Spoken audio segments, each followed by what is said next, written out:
ನೋಡಿ ಕೀ ಹುಡುಕ್ತಾ ಇದ್ದಾರೆ ಈಗ. ಅಷ್ಟೇ ಕೆಲಸ. ಪಾಪ ಜಾಸ್ತಿ ಆಡ್ಸೋದು ಬೇಡ.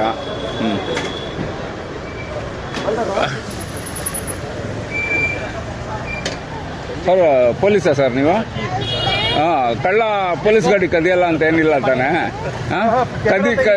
ಅದಿದೆ ಸರ್. ಈಗ ಅವೇರ್ನೆಸ್ ಯಾವಾಗ ಆಗುತ್ತೆ ಅಂದರೆ ನಮ್ಮ ಪೊಲೀಸ್ ಗಾಡಿ ಕೀ ಮತ್ತೆ ಬಿಟ್ಟಿದ್ದಾರೆ, ನೋಡ್ಬೋದು ನೀವು ಇಲ್ಲಿ.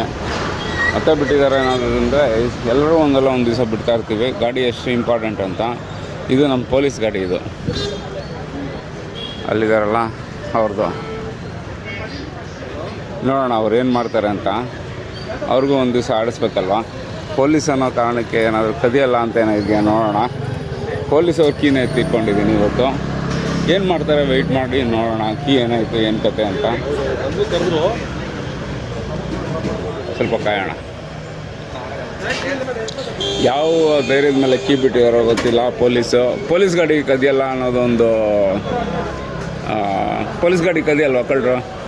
ಕದೀತಾರೆ. ಓಕೆ. ಸೊ ಹಾಗಾಗಿ ನೋಡೋಣ ಏನು ಮಾಡ್ತಾರೆ ಅಂತ ನಂಗೆ ಗೊತ್ತು.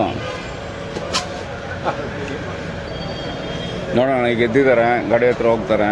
ನೋಡೋಣ ಏನಾಗುತ್ತೆ ಏನು ಕತೆ ಅಂತ.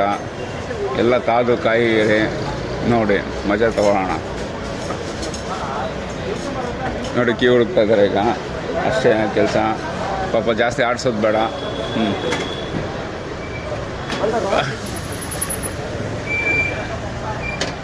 ಸರ್ ಪೊಲೀಸಾ ಸರ್ ನೀವು? ಕಳ್ಳ ಪೊಲೀಸ್ ಗಾಡಿ ಕದಿಯಲ್ಲ ಅಂತ ಏನಿಲ್ಲ ತಾನೆ? ಅದಿದೆ ಸರ್. ಈಗ ಅವೇರ್ನೆಸ್ ಯಾವಾಗ ಆಗುತ್ತೆ ಅಂದರೆ ನಮ್ಮ ಪೊಲೀಸ್ಗೂ ಆಗುತ್ತೆ. ಅವತ್ತು ಯಾರೋ ಪೊಲೀಸ್ದು ಚೈನ್ ಕಿತ್ಕೊಂಡು ಹೋಗ್ಬಿಟ್ರು. ಪಾಪ ಎಷ್ಟು ಓದ್ಲಾಡಿದ್ರು. ನೀವೆಲ್ಲ ಎಷ್ಟು ಕಷ್ಟಪಟ್ಟು ಇಂಥ ಗಾಡಿಗಳು ತೊಗೊಬೇಕಂದ್ರೆ ಎಷ್ಟು ದುಡ್ಡುಗಳನ್ನ ಉಳಿತಾಯ ಮಾಡಿರ್ತೀರಾ.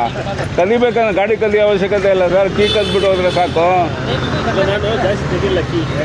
ತೆಗೆದು ಇಟ್ಕೊಳ್ಳಿ. ಯಾವುದು ಸರ್ ಕೀ ಎತ್ಕೊಂಡು ಹೋಗ್ಬಿಡ್ಬೋದಲ್ಲ ಸರ್. ಈಗ ಕೀ ಎತ್ಕೊಂಡು ಹೋಗ್ಬಿಟ್ರೆ ನಾನು ಕಳ್ಳ ಕೀ ಎತ್ಕೊಂಡು ಹೋದ್ರೆ ನಾಳೆ ಯಾವತ್ತಾದ್ರೂ ಕದ್ಕೊಬೋದಲ್ಲ ಸರ್. ಇರೋದೇ ಹಿಂಗೆ. ಇವತ್ತು ನಾಳೆ ಸರ್ ಇದು ನಿಮ್ಮದು ಗೊತ್ತಿಲ್ಲ ನಿಮ್ಗೆ.